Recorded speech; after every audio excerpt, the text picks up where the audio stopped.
साल्वादोर मुंद जमीन हडप प्रकरणात सावंत सरकाराच्या मंत्र्यांचो आस्पाव काँग्रेसीचे फुडारी गिरीश चोडणकरान दिले मुखेलमंत्री सावंताक पुरावे।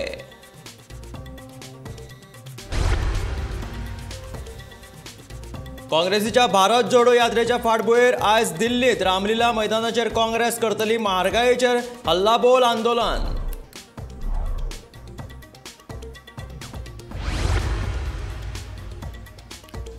INS विक्रांत ह्या झुजारू जहाजाच्या लोकार्पणा उपरांत काँग्रेस आणि भाजपात राजकारण जाले सुरू।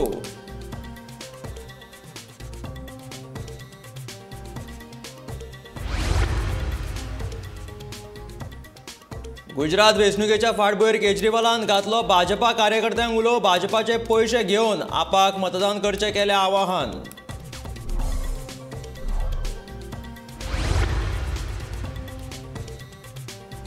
आणि आयज 5 दिसांच्या गणपतीचे विसर्जन। कोरोना महामारीच्या 2 वर्सां उपरांत आयल्या चवथेक भाविकांनी व्हडा दबाज्यान मनायली चवथीची परब।